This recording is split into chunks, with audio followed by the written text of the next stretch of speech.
Une pauvre petite fille tient un vieux billet sous la pluie et dit au jeune milliardaire, « Ma maman a dit qu'elle reviendrait dans 5 minutes, ça prend tellement de temps. » Mais quand il lit ce qui est écrit sur le billet, il est choqué.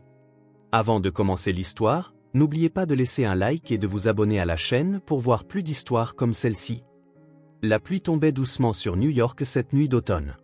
Les gouttes glissaient le long des fenêtres des hauts immeubles et formaient de petites flaques sur les trottoirs. Michael Foster marchait sans se presser, son costume coûteux partiellement protégé par un parapluie noir.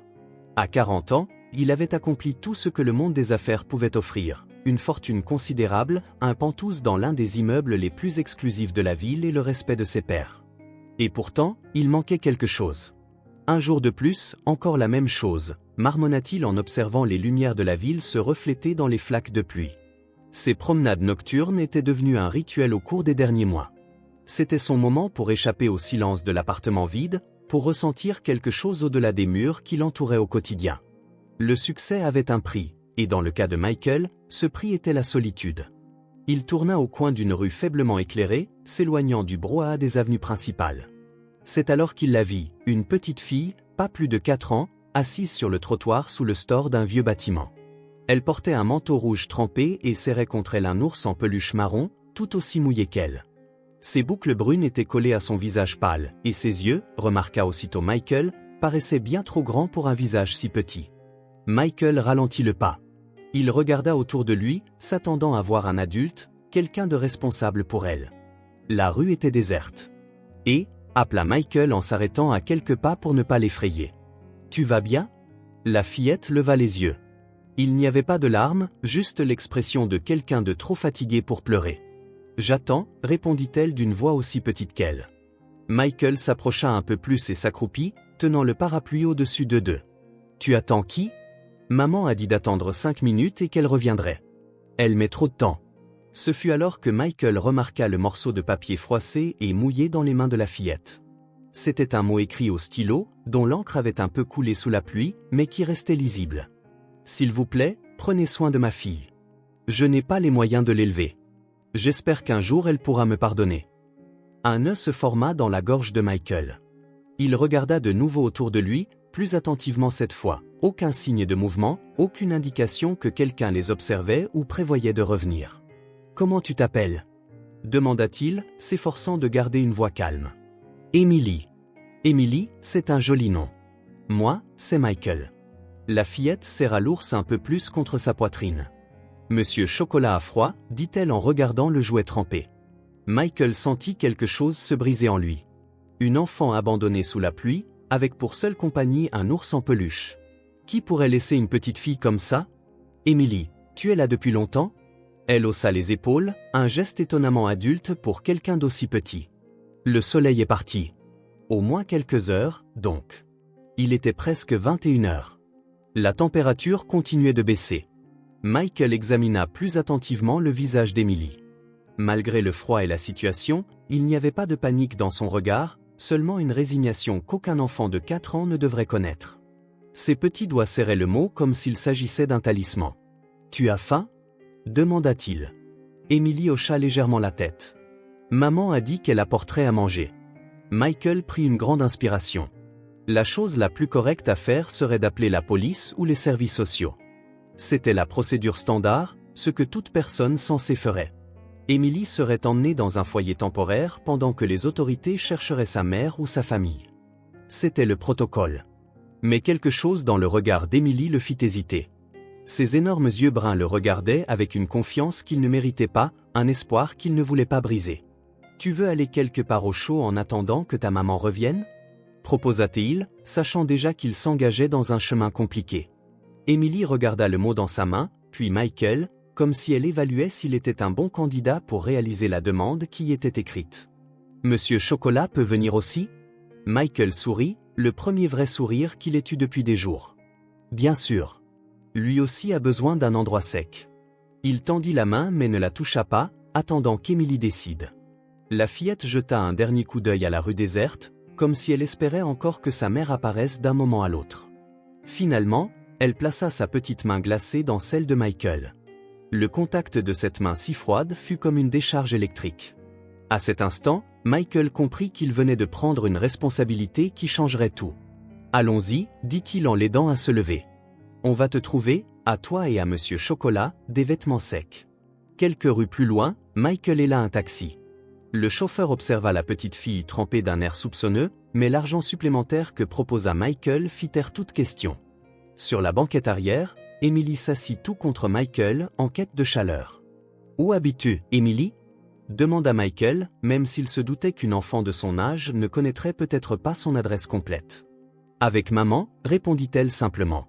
« Et ta maman, comment elle s'appelle ?»« Maman ? Rachel. » Michael nota le prénom mentalement. Rachel. C'était un début. « Et vous habitez une jolie maison ?» Emily secoua la tête. « On déménage beaucoup. Maman dit que c'est une aventure, mais j'aime pas quand il fait froid. » Pendant que le taxi traversait la ville sous une pluie qui redoublait, Michael réfléchissait vite aux implications de ce qu'il faisait. Il n'avait aucune expérience avec les enfants, encore moins dans une situation aussi délicate. Mais quelque chose en lui refusait de confier Emily au système, pas par cette nuit glaciale. « Emily, demain on essaiera de retrouver ta maman, d'accord ? Mais ce soir, tu vas rester dans mon appartement. C'est un endroit sûr et chaud. » La fillette hocha la tête, serrant toujours contre elle l'ours trempé. Après quelques minutes de silence, elle parla, si doucement que Michael faillit ne pas l'entendre. « Monsieur Chocolat t'aime bien. » Michael sentit un pincement inexplicable au cœur. « Je l'aime bien aussi, répondit-il tandis que le taxi poursuivait sa route vers l'East Side de la ville. À leur arrivée, le portier de nuit du bâtiment de Michael sembla surpris de voir la petite fille, mais un simple signe de tête de Michael suffit à éviter les questions. Dans l'ascenseur aux parois de miroir, Emily regarda son reflet mouillé. « Tu vis dans le ciel ?» demanda-t-elle alors que Michael appuyait sur le bouton du pantouse. « Presque, répondit-il avec un sourire. On peut voir beaucoup d'étoiles quand il ne pleut pas. » Les yeux d'Emily s'illuminèrent pour la première fois de la soirée.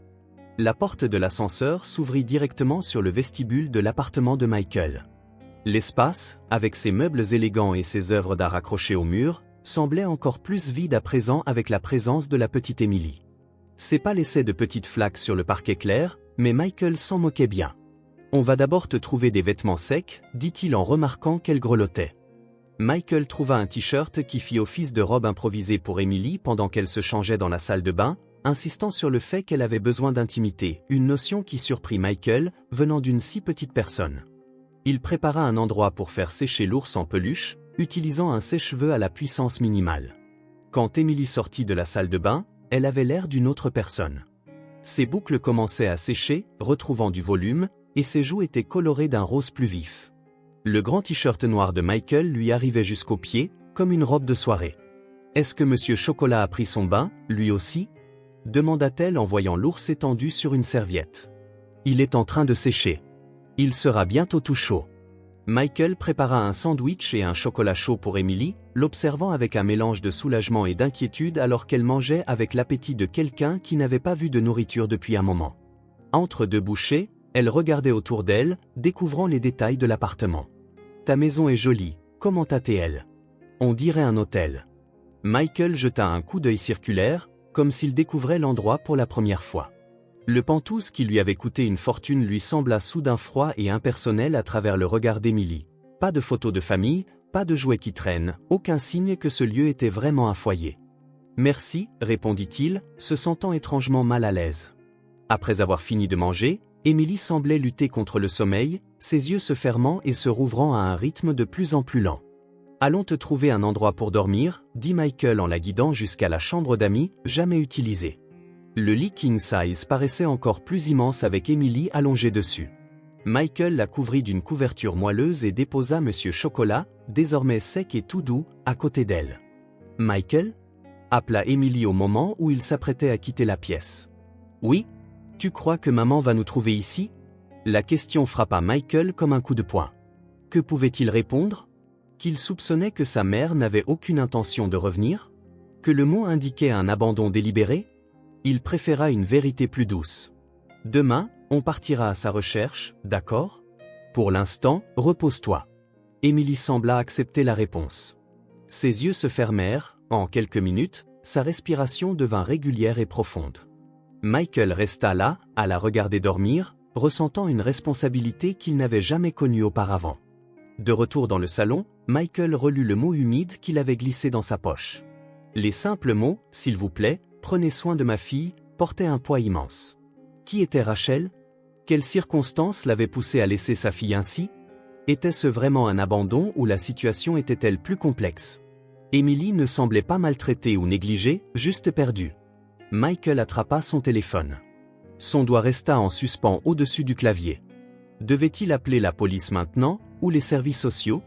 Il pouvait déjà imaginer la suite. Emily, emmenée dans un foyer temporaire, effrayée et perdue. Le système qui prendrait le relais, et lui qui ne saurait probablement jamais ce qu'elle deviendrait. Non. Du moins, pas ce soir. Il reposa le téléphone et se dirigea vers la fenêtre. La pluie avait diminué, mais tombait toujours à un rythme régulier. Quelque part dehors se trouvait Rachel, la mère d'Emily. Qu'est-ce qui l'avait poussé à laisser sa fille sous la pluie, avec seulement un mot et un ours en peluche?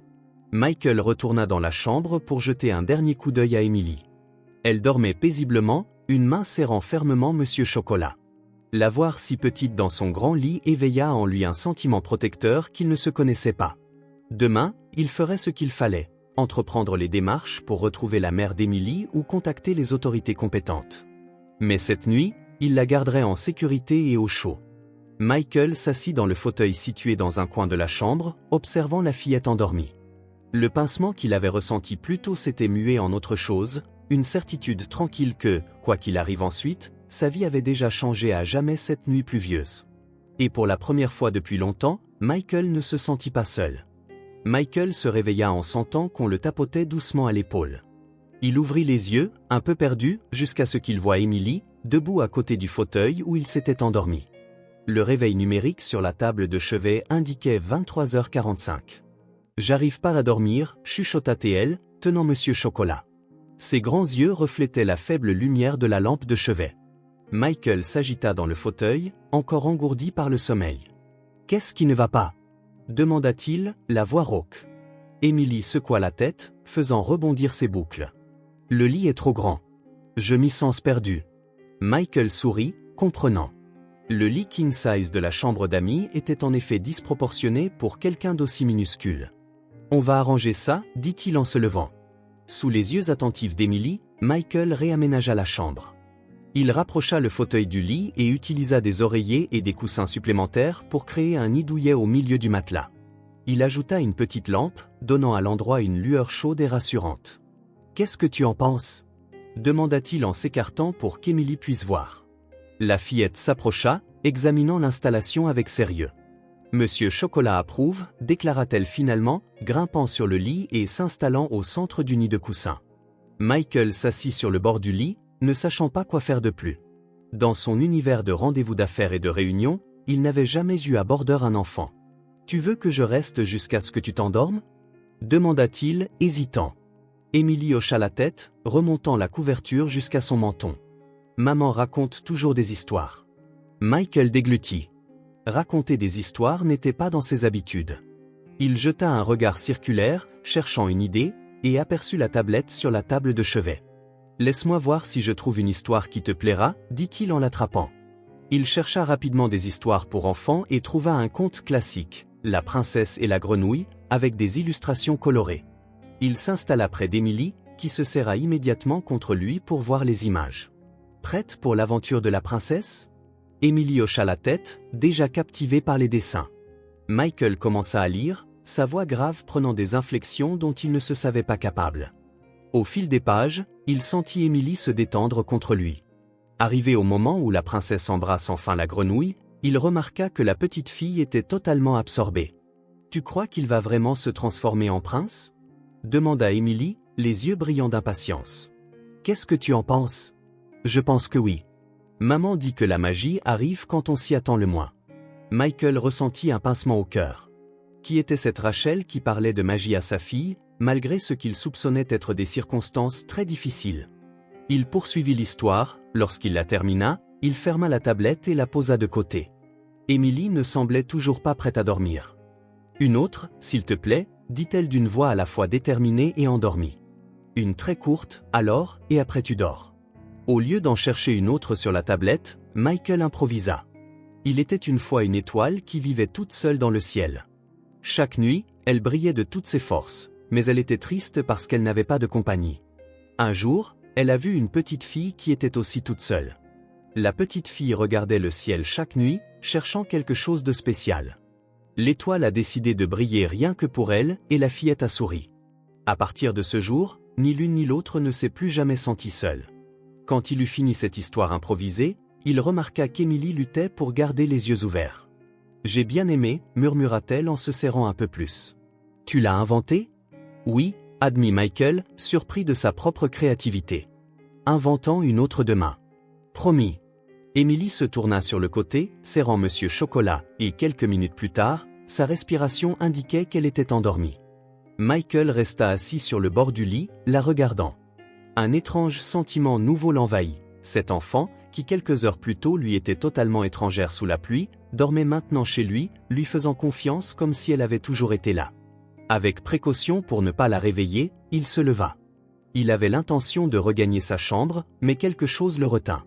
Et si Emily se réveillait au milieu de la nuit, dans un endroit inconnu? Et si elle faisait un cauchemar ou avait besoin de quelque chose? Il prit une décision. Il revint s'installer dans le fauteuil confortable du coin, attrapa une couverture légère et s'y installa. De là, il pouvait la voir dormir paisiblement dans son petit nid de coussin. Les heures passèrent, tandis que Michael veillait en silence. Par moments, il parlait à voix basse, partageant ses pensées avec l'enfant endormi comme pour tester ses mots, pour essayer son nouveau rôle. « On trouvera ta maman, Emily, je te le promets. Et d'ici là, je prendrai soin de toi. » La nuit s'étira, et Michael resta éveillé à prévoir la suite. Le matin venu, il commencerait à chercher Rachel, mais il le ferait discrètement, sans alerter immédiatement les autorités. Son instinct lui disait que cette histoire était plus complexe qu'un simple abandon. Quand les premiers rayons de soleil entrèrent par la fenêtre, illuminant les boucles brunes d'Emily, Michael se rendit compte qu'il ne se souvenait pas de la dernière fois qu'il était resté éveillé toute la nuit pour quelqu'un. En fait, il ne se souvenait pas de la dernière fois que quelqu'un avait vraiment eu besoin de lui. Emily s'étira sous les couvertures, encore endormie, un léger sourire sur les lèvres comme si elle rêvait de quelque chose de doux.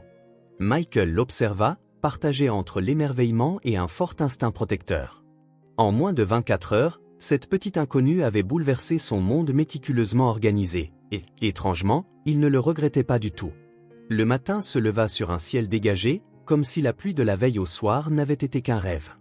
Dans la cuisine, Michael préparait des pancakes tout en parlant au téléphone avec Jack Warren, un détective privé qu'il avait déjà engagé pour des affaires d'entreprise. À côté de lui, Emily dessinait à la table de la salle à manger, avec des crayons de couleur que Michael avait dénichés dans un tiroir. « J'ai besoin de la plus grande discrétion, Jack, » disait Michael en retournant un pancake. « Je ne veux pas que ça devienne une affaire officielle avant qu'on comprenne vraiment ce qui s'est passé. »« Un enfant laissé derrière, Michael ?» répliqua Jack, dont la voix trahissait l'inquiétude à l'autre bout du fil. « C'est un dossier pour les autorités. Pour l'instant, je veux juste retrouver la mère. Elle s'appelle Rachel et c'est tout ce qu'on a. Je t'envoie une photo du mot pour que tu analyses l'écriture. Et je veux savoir s'il y a une déclaration de disparition récente qui correspond à sa description. » Emily leva la tête de son dessin. « Je nous dessine, toi, moi et Monsieur Chocolat. Maman aussi, quand tu la retrouveras. » Michael lui adressa un sourire en couvrant le combiné. « C'est très joli, » dit-il avant de reprendre la conversation. « Jacques, j'ai aussi besoin d'une liste des foyers d'hébergement de la ville.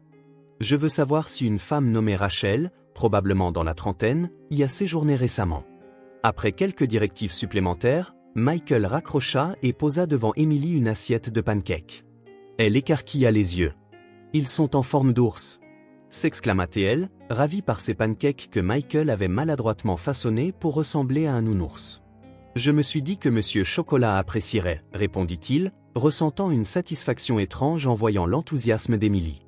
Pendant qu'il mangeait, Michael posa des questions discrètes, essayant d'en apprendre plus sur Rachel sans brusquer Emily. « Emily, toi et ta maman, vous viviez dans un appartement comme celui-ci » Emily secoua la tête, la bouche pleine de pancakes. « On est resté dans un hôtel pendant un moment. Avant ça, on était chez Tata Suzanne. Mais elle s'est mise en colère et on a dû partir. »« Tata Suzanne ?» demanda Michael en essayant de garder un ton léger. « C'est la sœur de ta maman ? Je sais pas. Elle nous a laissé dormir chez elle quand il faisait froid. » Un autre indice, peut-être pas de famille proche, seulement des connaissances qui offraient une aide temporaire. Après le petit déjeuner, Michael passa quelques autres appels, cette fois à des contacts dans les services sociaux et dans des associations caritatives. Grâce à son influence et en promettant des dons généreux, il obtint que certaines personnes consultent leur dossier sans poser trop de questions. Pendant ce temps, Emily explorait l'appartement, toujours en serrant Monsieur Chocolat. Pour une enfant qui n'avait sans doute jamais connu un tel espace, elle se montrait respectueusement curieuse, demandant la permission avant de toucher à quoi que ce soit. « Michael » appela-t-elle depuis la baie vitrée menant au balcon. « Je peux regarder dehors » Il l'emmena sur le balcon protégé, la soulevant pour qu'elle puisse voir la ville en contrebas. Emily était fascinée par la vue, désignant les immeubles et les voitures minuscules dans la rue. « Maman aimerait bien être ici » dit-elle après quelques minutes. Elle dit toujours que, plus tard, on vivra haut, tout près des nuages. Michael ressentit un pincement au cœur. Qu'est-ce qui avait bien pu se passer pour qu'une mère qui rêvait à voix haute avec sa fille finisse par la laisser seule sous la pluie? Après le déjeuner, alors qu'Emily faisait une sieste, Michael reçut les premiers éléments d'information de ses contacts. Un foyer pour femmes, dans le centre-ville, confirma qu'une certaine Rachel était venue avec une petite fille il y a quelques semaines. Situation désespérée, mais très attentionnée envers sa fille, indiquait la note. Elles étaient parties sans prévenir, comme beaucoup d'autres. Jacques envoya aussi un premier rapport, aucune déclaration de personne disparue ne correspondant à la description de Rachel. L'analyse préliminaire du mot laissait penser qu'il avait été rédigé à la hâte, probablement sous le coup de l'émotion. À son réveil, Emily trouva Michael songeur dans le salon. « On joue » demanda-t-elle en se frottant les yeux encore endormis. Michael se rendit compte qu'il n'avait aucun jouet pour enfants, à part Monsieur Chocolat qu'Emily avait déjà. « Et si on allait acheter des jouets » proposa-t-il, pensant que sortir leur ferait du bien à tous les deux. Emily accepta avec enthousiasme, mais avant de partir, elle fit une requête qui surprit Michael. « On peut retourner là où tu m'as trouvé ? Peut-être que maman est revenue. » Sa demande serra le cœur de Michael. Il ne voulait pas lui donner de faux espoirs, mais il ne pouvait pas non plus refuser une requête si compréhensible. « On peut passer par là, oui, » répondit-il, l'aidant à enfiler les nouvelles chaussures qu'il avait commandées en ligne le matin même, en même temps que des vêtements pour enfants. Pendant le trajet en voiture, Emily fredonnait doucement une mélodie simple, inconnue de Michael, peut-être quelque chose que Rachel lui chantait. Ils arrivèrent à l'endroit où Michael avait trouvé Emily la veille. Le lieu paraissait encore plus déprimant à la lumière du jour. Emily descendit de la voiture, tenant fermement la main de Michael, et observa les alentours avec espoir. « Maman » appela-t-elle, sa petite voix résonnant dans la rue vide. Michael sentit son estomac se nouer. Il n'y avait personne, juste un sac plastique que le vent faisait rouler. Ils attendirent près d'une demi-heure. Emily s'assit au même endroit, serrant Monsieur Chocolat, les yeux rivés sur le coin de la rue, comme si Rachel pouvait apparaître à tout moment. Michael s'assit à côté d'elle, essayant d'imaginer ce qui pouvait traverser l'esprit de l'enfant. « On ne mangeait pas tous les jours, » dit Emily d'une voix lointaine, comme si elle était perdue dans ses pensées. « Parfois, maman mangeait pas pour me laisser la nourriture. » Michael ressentit une nouvelle douleur dans la poitrine, imaginant une mère qui se privait pour nourrir sa fille. « Des fois, ça prend beaucoup de temps avant que les gens reviennent, » ajouta Emily, d'un ton qui trahissait une sagesse plus grande que son âge. Michael la regarda, impressionné par sa résilience. Quelque chose dans son expression réveilla chez lui un souvenir enfoui depuis des décennies. « Tu sais, Emily, dit-il doucement, quand j'étais petit, un peu plus grand que toi, moi aussi j'ai attendu quelqu'un qui n'est jamais revenu. » Emily tourna la tête vers lui, curieuse. « Qui ça ?» Michael prit une grande inspiration. Il n'en parlait presque jamais, même pas avec les thérapeutes qu'il avait consultés. « Mon papa. Il m'a dit qu'il allait au magasin pour acheter des cigarettes et qu'il reviendrait tout de suite. Je l'ai attendu à la fenêtre jusqu'à très tard. Il s'est peut-être perdu ?» demanda Emily, avec la simple logique d'un enfant. « Peut-être, » répondit Michael, préférant cette demi-vérité. « Tout ce que je sais, c'est que je l'ai attendu longtemps. Des jours, des semaines. Je guettais la fenêtre à chaque bruit de voiture. » Emily lui prit la main, dans un geste de réconfort qui le surprit. « T'étais triste ? » ?»« Beaucoup, » admit-il. « Et j'étais aussi en colère. Je comprenais pas pourquoi il ne revenait pas, alors qu'il l'avait promis. » Emily réfléchit un instant, le visage grave. « Maman a pas promis qu'elle reviendrait, » dit-elle enfin. « Elle m'a juste dit d'attendre. » Sa remarque toucha Michael en plein cœur. C'était vrai, Rachel n'avait pas promis de revenir. Le mot disait seulement « S'il vous plaît, prenez soin de ma fille ». Une demande, pas une promesse. « Emily », murmura Michael en se mettant à sa hauteur. « Je te promets que je ferai tout pour retrouver ta maman. Mais en attendant, tu ne seras plus jamais toute seule à attendre. Je serai avec toi tout le temps. » Les yeux d'Emily s'embuèrent de larmes, les premières que Michael voyait depuis qu'il l'avait trouvée. « Vraiment ?» Michael la prit dans ses bras, sentant ses petits bras minces passer autour de son cou. « Je te promets que tu n'attendras plus jamais sous la pluie. » Après ce moment, ils décidèrent de partir. En chemin vers le magasin de jouets, Emily parut plus calme, comme libérée d'un poids. Au magasin, Michael observa avec fascination le visage d'Emily s'illuminer devant tant de possibilités. Elle choisit quelques cahiers de coloriage, des cubes de construction, un jeu de mémoire et une poupée. Après une courte hésitation, elle déclara qu'elle deviendrait l'amie de Monsieur Chocolat. « Il a besoin de compagnie quand on ne le regarde pas », expliqua-t-elle très sérieusement. De retour à l'appartement, les nouveaux jouets étaient éparpillés dans le salon autrefois impeccable. Michael reçut un autre appel de Jacques. « J'ai trouvé quelques informations sur les foyers », annonça le détective. Une Rachel, sans nom de famille précis, est passée dans au moins 3 institutions ces 6 derniers mois, toujours avec une petite fille. Et le plus récent ? Il y a environ 3 semaines, dans un foyer appelé Saint-Mariès. D'après leur registre, elle cherchait du travail mais avait du mal faute d'adresse fixe et sans qualification. Michael prit des notes tout en regardant Emily construire une tour avec les cubes colorés. « Tu as quoi d'autre ? Des registres officiels, des documents, une ancienne adresse ? Je cherche. Ce qui ressort, c'est qu'il n'y a aucune déclaration pour enfant disparu. Si elle a vraiment abandonné sa fille, elle ne montre pas de regret en la recherchant. » Michael regarda Emily, qui plaçait soigneusement la poupée à côté de Monsieur Chocolat, les présentant l'un à l'autre comme s'ils se rencontraient pour la première fois. « Continue à chercher, Jacques. Je dois comprendre ce qui s'est passé. » Après avoir raccroché, Michael rejoignit Emily sur le sol, l'aidant à construire une tour plus haute. La facilité avec laquelle elle l'incluait dans son jeu, la confiance avec laquelle elle prenait sa main pour lui montrer quelque chose, tout cela faisait se demander à Michael ce qu'il adviendrait d'Emily quand il retrouverait enfin Rachel. L'idée d'être séparé d'elle lui causa une étrange douleur qu'il préféra ne pas analyser pour l'instant. Les jours suivants s'écoulèrent dans une routine étonnamment confortable. Michael réorganisa son emploi du temps, travaillant à distance autant que possible et déléguant les réunions qu'il ne pouvait reporter. Pendant ce temps, Emily explorait l'appartement et inventait de petits rituels qui fascinaient Michael. Le petit déjeuner devait toujours inclure quelque chose de rond, comme le soleil, expliquait-elle. Monsieur Chocolat devait être couché avant elle, et Michael devait vérifier 3 fois qu'il n'y avait pas de monstre dans le placard avant d'éteindre la lumière. Entre 2 appels et réunions virtuelles, Michael apprit à Emily comment faire griller du pain, plier des serviettes en forme d'animaux et repérer les constellations depuis le balcon la nuit. Emily, de son côté, lui enseigna comment transformer un carton en château, comment faire parler Monsieur Chocolat avec différentes voix et comment exécuter une « danse de la pluie » qui consistait surtout à tourner jusqu'à en avoir le vertige. Le 3e jour, alors qu'il regardait un dessin animé, Emily blottit contre son épaule, Michael reçut un SMS d'un des foyers qui l'avait contacté.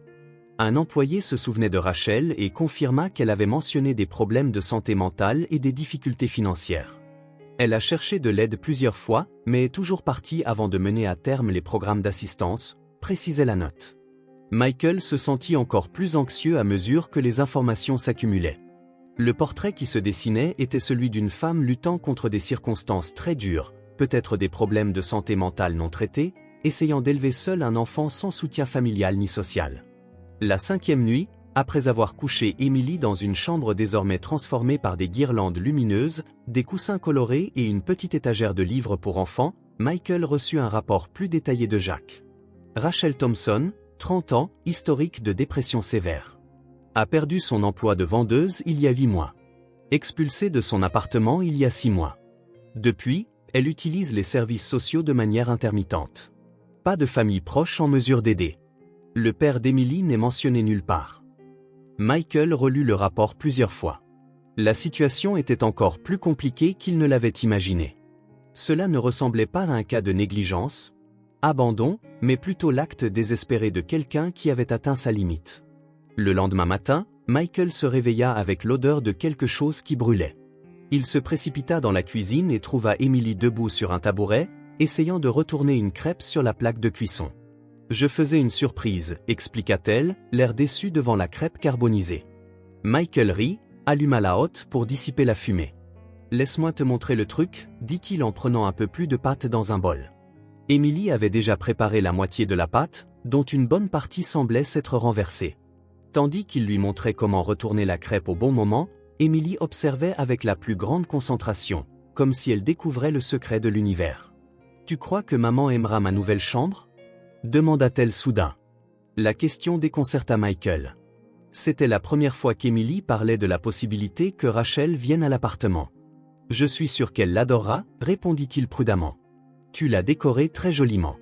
Quand elle reviendra, elle pourra rester dans la chambre avec moi. » 2 semaines s'étaient écoulées depuis que Michael avait trouvé Emily cette nuit pluvieuse. L'appartement, autrefois symbole de sa réussite professionnelle et de sa solitude personnelle, avait désormais un tout autre aspect. Dans la cuisine, jadis utilisée uniquement pour réchauffer des plats à emporter, on trouvait maintenant une boîte de céréales colorée dans le placard, Honestar, la préférée d'Emily, à sa portée grâce à un tabouret qu'elle traînait partout. Le frigo, autrefois vide à part des boissons et des restes, affichait à présent des dessins maintenus par des aimants, pour la plupart, des bonhommes en bâton représentant elle et Michael se tenant la main, souvent accompagnés de Monsieur Chocolat dessiné en version géante. Emily avait établi de petits rituels que Michael observait avec un mélange de fascination et d'affection. Le matin, elle insistait pour aider à mettre la table, plaçant des serviettes pliées à côté des assiettes, comme dans un restaurant chic, expliquait-elle. Avant de se coucher, elle réclamait que Michael vérifie sous le lit s'il n'y avait pas de monstre, même si tous deux savaient qu'il n'y en avait pas. C'était plutôt pour le réconfort de la routine. Ce samedi matin, Michael se réveilla en entendant des éclats de rire dans le salon. Il trouva Emily assise par terre, entourée de blocs colorés, discutant joyeusement avec ses jouets. « Monsieur Chocolat, tu dois rester ici pour tenir le mur. Lola, toi, tu gardes la porte du château, ordonna-t-elle sérieusement, plaçant l'ours en peluche et la poupée parmi les blocs. Michael observa un instant, inaperçu, impressionné par la capacité de l'enfant à créer des mondes entiers avec quelques jouets. « Bonjour, l'architecte », lança-t-il finalement en entrant dans la pièce. Emily leva les yeux et sourit, dévoilant l'espace laissé par une dent de lait tombée quelques jours plus tôt. « Michael, regarde le château qu'on construit », s'exclama-t-elle en désignant la structure de blocs qui ressemblait davantage à un mur branlant surmonté de tours improvisées. « Incroyable, répondit-il avec un enthousiasme sincère. « Qui vit dans ce château ?»« La princesse courageuse et son garde du corps, répondit immédiatement Emily, comme si c'était évident, et aussi le dragon gentil qui les protège. » Michael s'assit par terre à côté d'elle, prenant les blocs qu'Emily lui tendait pour agrandir la structure. « Et comment est cette princesse courageuse ?» Emily réfléchit un instant, concentrée. « Elle a les cheveux comme les miens, mais très longs, et elle sait se battre contre les méchants. Le garde du corps est grand et fort comme toi, et il lui raconte des histoires pour qu'elle s'endorme quand il y a de l'orage. » Michael sourit, reconnaissant les parallèles.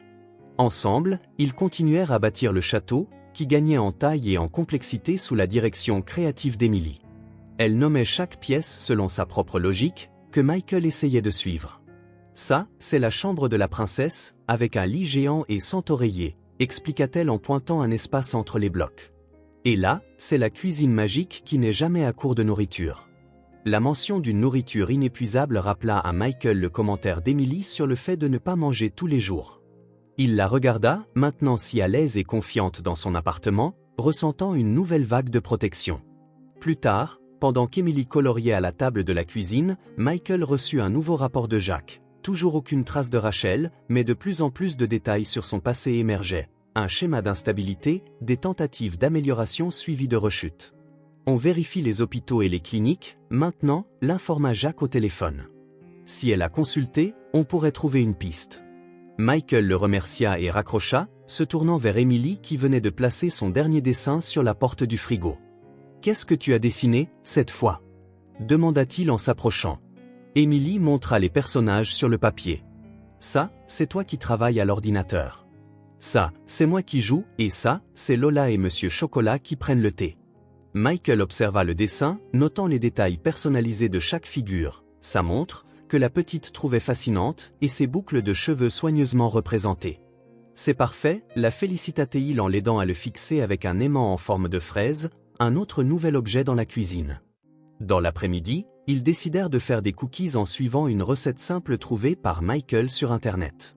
Emily, portant un tablier improvisé avec un t-shirt trop grand noué à la taille, insista pour mélanger les ingrédients, répandant de la farine sur tout le plan de travail et riant lorsqu'une éclaboussure de pâte atterrit sur son nez.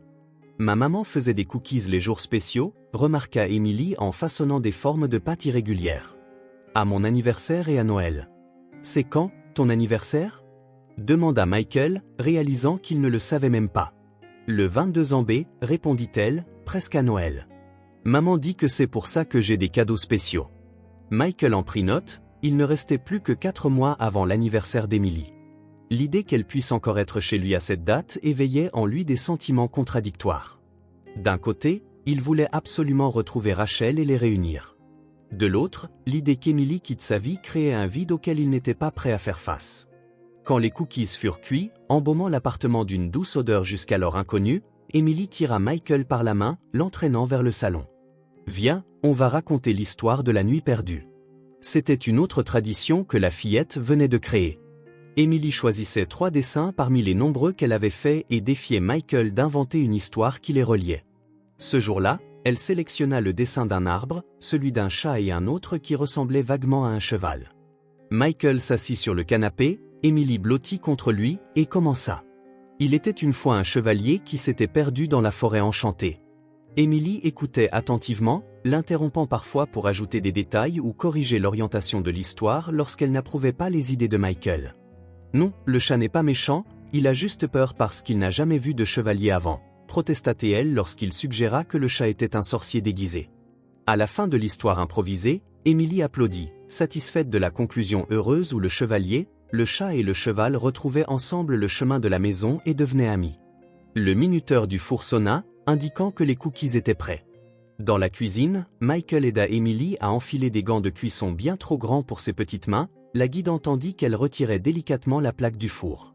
Assis sur le balcon, avec des milkshakes et des cookies encore chauds, Emily regardait la ville en dessous d'eux, le soleil commençant à descendre à l'horizon. « C'est un bon endroit, déclara-t-elle, avec cette certitude simple que seuls les enfants possèdent. » Michael la regarda, cette petite personne qui avait transformé son monde en seulement 2 semaines.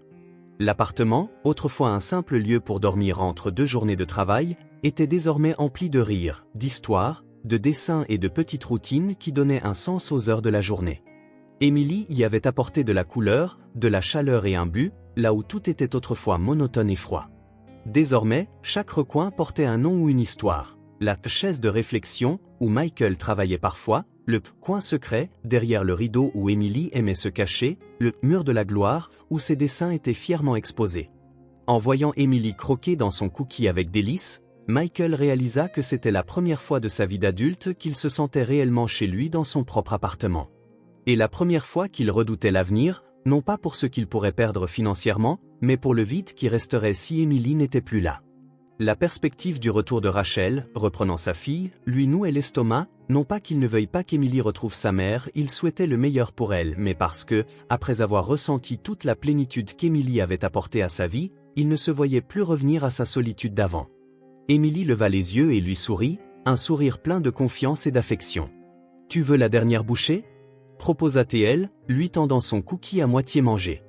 Geste simple, mais chargé de confiance et de tendresse. Michael accepta, partageant ce petit moment parfait, en sachant que, peu importe ce que l'avenir leur réservait, ces journées passées avec Emily avaient changé sa vie pour toujours. Le rapport de Jack Warren arriva un matin nuageux, presque un mois après le soir où Michael avait trouvé Emily. Il le lut en buvant son café, avant que la fillette ne se réveille. La nouvelle n'était pas encourageante. Nous avons identifié au moins 3 témoignages de personnes ayant vu une femme correspondant à la description de Rachel Thompson ces dernières semaines. Des témoins l'ont aperçue près de Hamilton Park, dans le secteur de la gare centrale, et dans un quartier au nord. Dans chaque cas, elle semblait désorientée et cherchait de la nourriture, fouillant les poubelles ou demandant de l'aide aux commerces locaux. Un témoin affirme l'avoir entendu parler de foyers d'accueil qui reçoivent des gens sans papier. Michael se massa les tempes, tentant d'assimiler ces informations. Rachel était en vie, mais dans une situation extrêmement précaire. Être sans papier rendait tout plus compliqué, l'obtention d'un travail officiel ou l'accès à certains services sociaux. Le bruit de petits pas interrompit ses pensées. Émilie entra dans la cuisine en pyjama, ses cheveux bouclés ébouriffés autour de son visage encore endormi. « Bonjour », dit-elle en se frottant les yeux. « Monsieur Chocolat dort encore. » Michael rangea rapidement le rapport dans une chemise. « Bonjour, petite puce. Tu veux des crêpes pour le petit déjeuner ?» Émilie hocha la tête et grimpa sur le tabouret près du plan de travail pour regarder Michael préparer la pâte. Ces derniers jours, elle s'était montrée plus silencieuse, comme si le poids de l'absence de sa mère commençait à se faire sentir sous sa résistance initiale. « Tu as trouvé maman ?» demanda-t-elle soudain, les yeux fixés sur les mains de Michael qui mélangeaient les ingrédients. La question directe le prit de court. Il avait décidé de partager les informations avec prudence, sans mentir, mais sans non plus accabler Émilie de soucis qu'elle ne pouvait gérer. « Nous ne l'avons pas encore trouvée en personne, » répondit-il avec précaution, mais on sait que certaines personnes ont vu quelqu'un qui lui ressemble dans différents endroits de la ville. Les yeux d'Émilie s'écarquillèrent, un espoir soudain y brillant. « Elle est en train de me chercher ?» Michael hésita. Rien dans le rapport ne suggérait que Rachel recherchait activement Émilie. Au contraire, elle semblait lutter simplement pour survivre. Elle essaie de trouver des endroits où se mettre en sécurité, Émilie. Quand les gens sont en difficulté, ils ont parfois d'abord besoin de nourriture et d'un abri.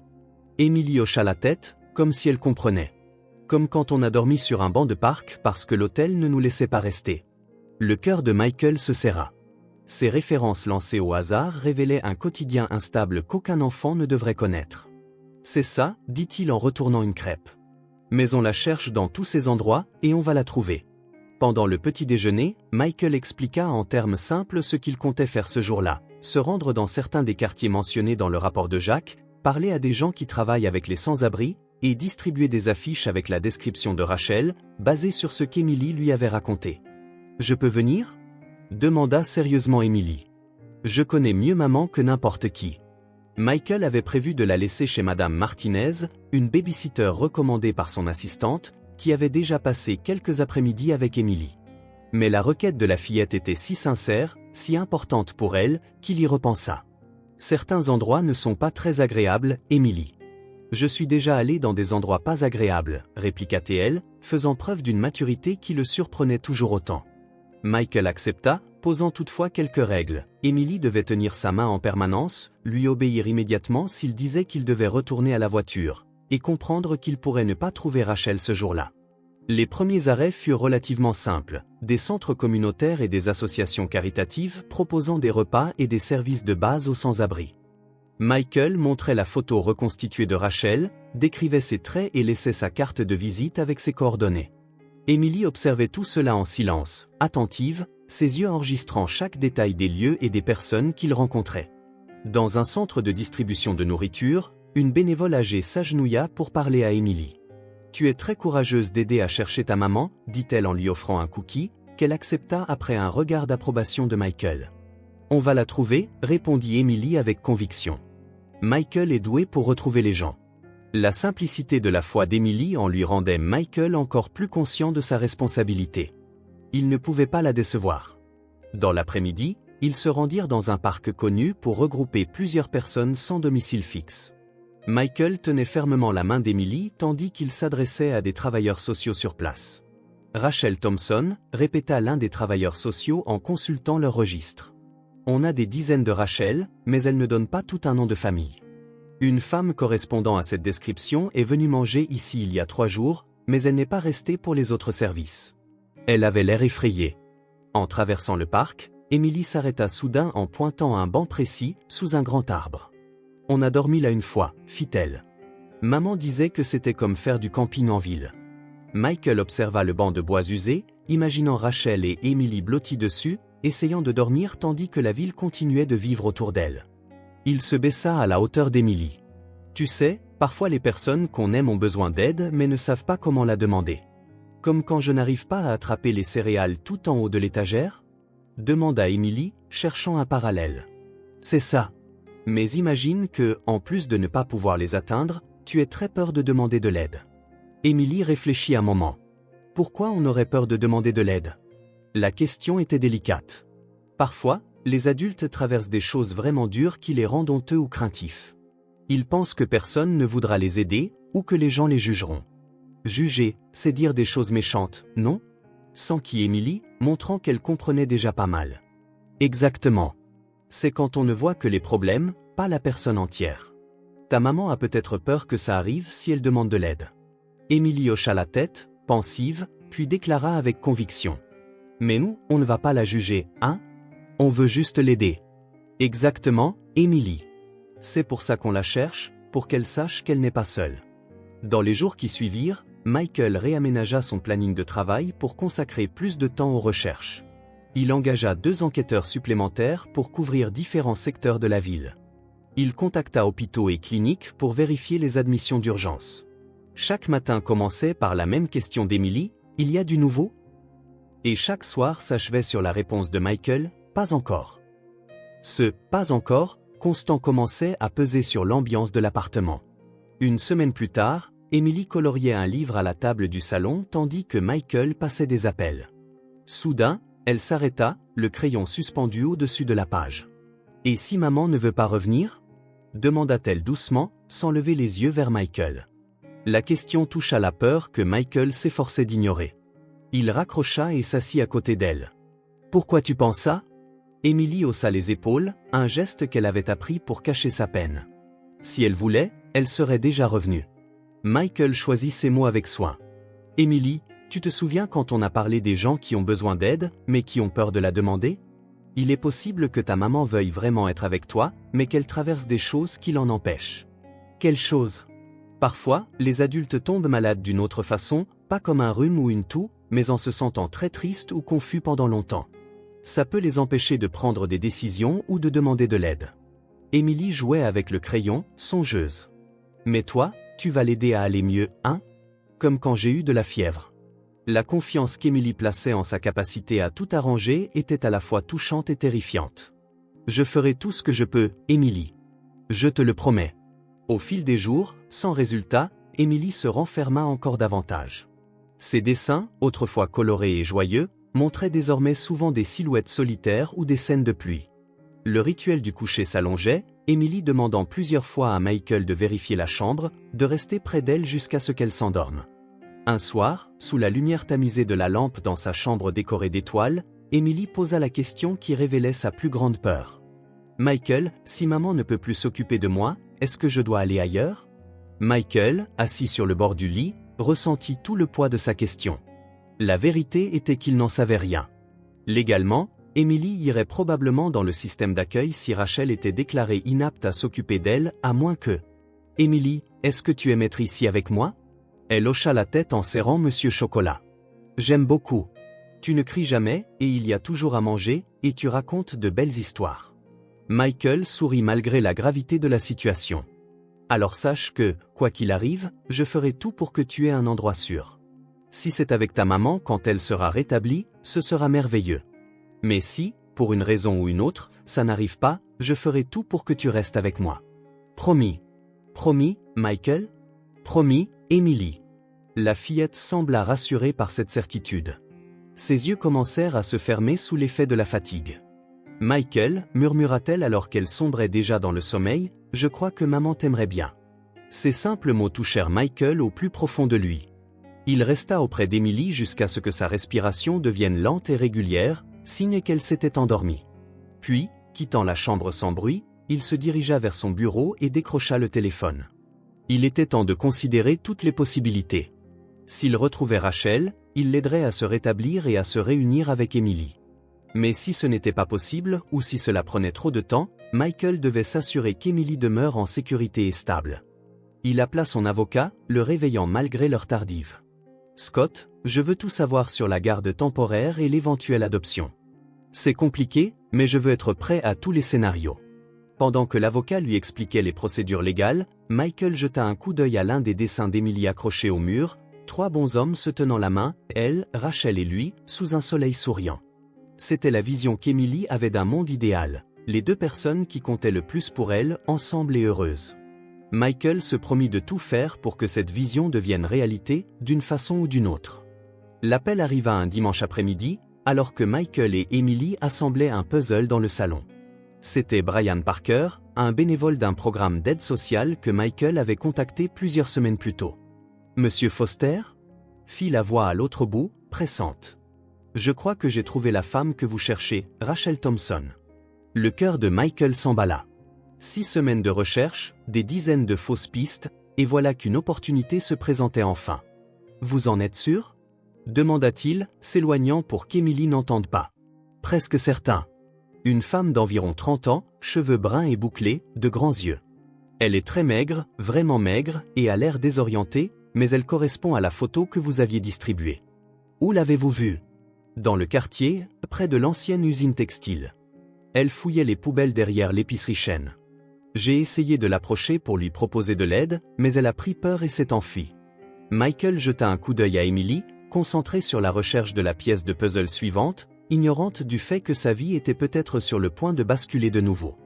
J'arrive tout de suite. Pouvez-vous me retrouver? Je vous attends au coin de Maple et de la 12e avenue dans 20 minutes. Michael raccrocha et prit une grande inspiration pour mettre de l'ordre dans ses idées. Le quartier en question se trouvait à au moins 30 minutes de route, et il devait décider que faire d'Emily. L'emmener l'exposerait peut-être à une situation traumatisante. La laisser ici retarderait une réunion si jamais il retrouvait Rachel. Emily, l'appelait-il en revenant près d'elle, j'ai besoin de sortir pour vérifier quelque chose d'important. Elle leva les yeux, sentant immédiatement dans son ton qu'il se passait quelque chose de sérieux.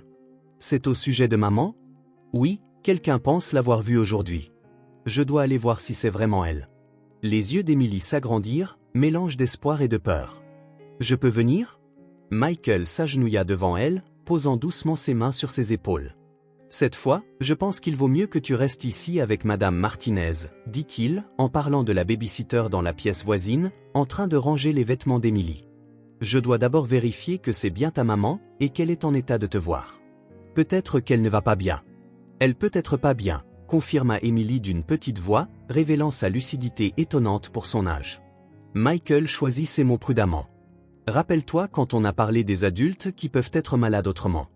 Ta maman peut être fatiguée, confuse ou effrayée. Oh! Je dois d'abord lui parler et lui expliquer que tu es en sécurité, qu'on s'occupe de toi.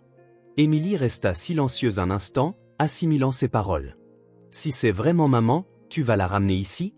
Je ferai mon possible, mais elle aura peut-être besoin d'une aide particulière, d'un endroit où des médecins pourront l'aider. Michael vit les larmes monter aux yeux d'Emily.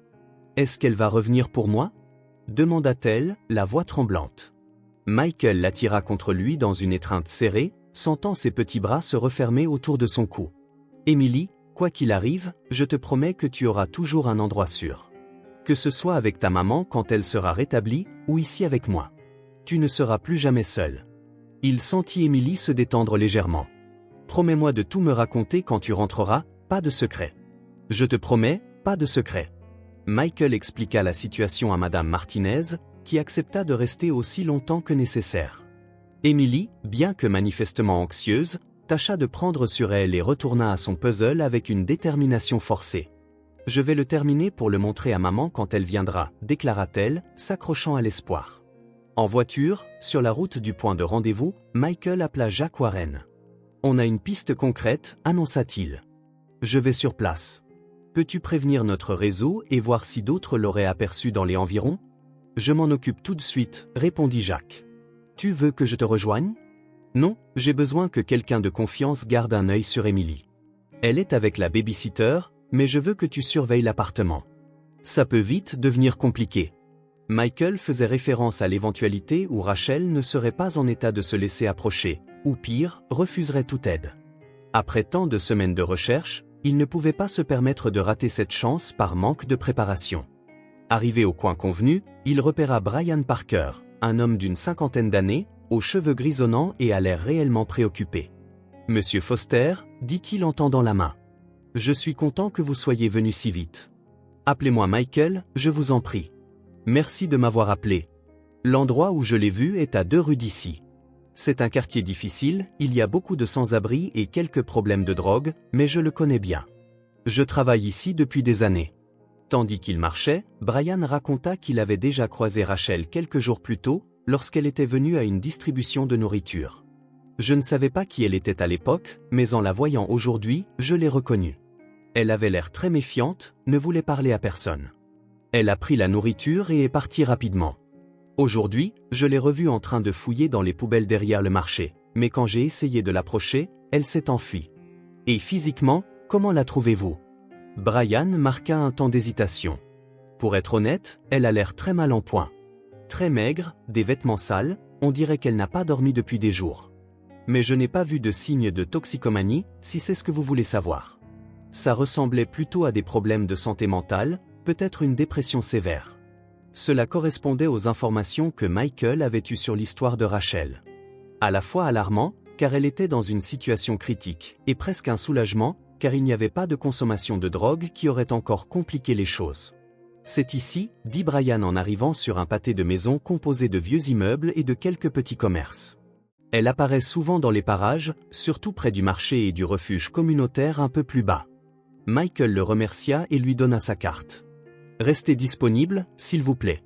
Si je la trouve, j'aurai peut-être besoin de votre aide pour la convaincre d'accepter de l'assistance. » Seul, il se mit à faire le tour du quartier, montrant la photo de Rachel aux commerçants et aux passants. Après presque une heure, un employé d'un petit dîner confirma avoir vu quelqu'un qui lui ressemblait plus tôt dans la matinée. Elle passe tous les jours vers 4 heures, elle regarde les gens manger. Parfois, je lui donne un sandwich quand il en reste. Il était presque l'heure indiquée. Michael décida d'attendre dans le dîner, à une table d'où il pouvait observer la rue. Chaque minute qui s'écoulait faisait battre son cœur un peu plus vite. Il était si proche, après toutes ces semaines, du but qui concernait non seulement le bien-être de Rachel, mais aussi l'avenir d'Emily et le sien. Son téléphone sonna, c'était Madame Martinez. « Monsieur Foster, Emily demande quand vous rentrez. Elle est très anxieuse et ne veut pas prendre son goûter. Pouvez-vous me la passer ?» Il y eut un court silence, puis la voix d'Emily, toute petite au bout du fil. « Michael? Tu l'as trouvée, maman? » « Pas encore, ma puce, mais j'y suis presque. Je te promets que dès que je sais quoi que ce soit, je rentre et je te raconte tout. J'ai peur, avoua-t-elle, la voix tremblante. Je sais, Emily. Moi aussi, je suis un peu nerveux. Mais souviens-toi de ce qu'on s'est dit, quoi qu'il arrive, maintenant tu as un endroit sûr. Ça ne changera pas. D'accord, répondit-elle, semblant un peu rassurée. Monsieur Chocolat t'envoie un câlin. Michael sourit malgré le nœud dans sa gorge. Donne-lui un gros câlin pour moi. Lorsqu'il raccrocha, il reporta son attention sur la rue. Il était 15h55. Quelque part dans ce quartier inconnu, Rachel Thompson errait peut-être, ignorante du fait que sa vie et celle d'Emily, et par ricochet celle de Michael, étaient sur le point de changer radicalement. Il était 16h10 quand Michael l'aperçut enfin. Elle n'apparut pas soudainement, elle était juste là, de l'autre côté de la rue, comme si elle émergeait de l'ombre entre les bâtiments. Rachel marchait lentement, les épaules voûtées, le regard tourné vers le sol. Même de loin, Michael put voir à quel point elle était différente de l'image que lui avait décrite Emily, où sa mère avait de beaux cheveux bouclés et un sourire radieux. Désormais, ses cheveux bouclés, que la fillette disait « jolie comme une princesse », semblaient emmêlés et ternes. Son visage, autrefois illuminé d'un sourire dans le souvenir d'Emily, était creusé, marqué de cernes profonds. Son corps, frêle et amaigri, disparaissait dans un manteau trop grand, probablement un don. Michael paya son café et sortit du dîner, traversant la rue avec précaution pour ne pas la perdre de vue. Elle s'était arrêtée devant une poubelle, près d'un petit restaurant, et, après un coup d'œil rapide autour d'elle pour vérifier qu'on ne la regardait pas, commença à chercher des restes à manger. La scène retourna l'estomac de Michael. Peu importait combien il s'y était préparé, la voir dans cet état, réduite à fouiller les ordures pour survivre, était un choc.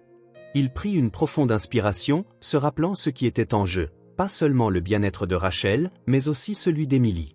Il s'approcha lentement, veillant à ne pas l'effrayer davantage. Lorsqu'il ne fut plus qu'à quelques pas, Rachel se retourna brusquement, semblable à un animal pris au piège. Ses yeux, ces mêmes grands yeux expressifs dont Emily avait hérité, étaient écarquillés de peur. « Rachel, dit-il doucement. Rachel Thompson ?» Elle recula, serrant nerveusement la sangle usée d'un petit sac. « Qui êtes-vous » demanda-t-elle d'une voix rauque, jetant des regards de tous côtés, comme pour trouver une issue. « Je m'appelle Michael Foster. Je vous cherche depuis des semaines. C'est à propos d'Emily, votre fille. » Au nom d'Emily, tout le corps de Rachel se mit à trembler. Un instant, Michael crut qu'elle allait s'effondrer sur le trottoir. « Emily, murmura-t-elle. Elle. » Sa phrase resta en suspens, la terreur dans son regard. « Elle est en sécurité ?» s'empressa d'expliquer Michael. « Elle est avec moi depuis cette nuit pluvieuse. » Rachel porta ses mains à sa bouche, des larmes jaillissant instantanément. Où vous l'avez trouvé? C'était vous? Sa voix était un mélange d'incrédulité et de soulagement. Oui, j'ai trouvé le mot que vous aviez laissé avec elle. Please take care of my girl. Rachel ferma les yeux un instant, comme pour assimiler la nouvelle. Lorsqu'elle les rouvrit, on y lisait autre chose qu'auparavant, une vulnérabilité qui commençait à remplacer sa peur initiale. Elle va vraiment bien? Demanda-t-elle d'une voix tremblante en avançant d'un pas. Elle mange à sa faim? Elle est au chaud? Passait-elle là? Il fait si froid la nuit? Elle est parfaite, assura Michael. Elle a sa propre chambre, des vêtements chauds, des jouets. Elle est en sécurité et bien soignée. Je te le promets. Rachel acquiesça lentement, une larme glissant sur son visage marqué. Est-ce que je peux la voir? Demanda-t-elle. La question, à la fois simple et profondément complexe, fit hésiter Michael. Rachel remarqua son incertitude et son visage se tordit d'angoisse. Tu ne me laisseras pas, n'est-ce pas? Sa voix s'éleva, prise de panique. Tu l'as emmenée et maintenant tu ne veux plus me la rendre. Ce n'est pas ça, Rachel, répliqua Michael en faisant un pas prudent vers elle. Emily demande après toi tous les jours. Mais regarde où nous sommes. Regarde la situation. Rachel regarda autour d'elle, comme si elle ne prenait conscience que maintenant de l'endroit où elle se trouvait, elle fouillait dans les ordures, dans une rue délabrée, portant des vêtements sales, dans un état misérable. Une douloureuse prise de conscience se peignit dans son regard. Je ne peux pas, murmura-t-elle en secouant la tête. Je ne peux pas la laisser me voir comme ça. Allons quelque part pour parler, proposa Michael en désignant un petit parc de l'autre côté de la rue. Juste discuter, je te le promets. Emily mérite de comprendre ce qui s'est passé, et moi aussi. Après une brève hésitation, Rachel acquiesça. Ils traversèrent la rue et s'assirent sur un banc, dans un coin à l'abri des regards, pour avoir un peu d'intimité. Rachel garda ses distances, les doigts agrippés à son sac usé. Comment va-t-elle vraiment? Demanda-t-elle aussitôt qu'ils furent assis. Elle est incroyable, répondit Michael avec un sourire sincère. Forte, intelligente, créative. Elle remplit la maison de dessins et d'histoires. Elle parle de toi tous les jours. Qu'est-ce qu'elle dit? Que tu lui racontais des histoires avant de dormir, que vous aviez un code secret pour les jours difficiles, que tu lui avais promis qu'un jour vous vivriez tout en haut, dans les nuages. Rachel cacha son visage dans ses mains, étouffant un sanglot.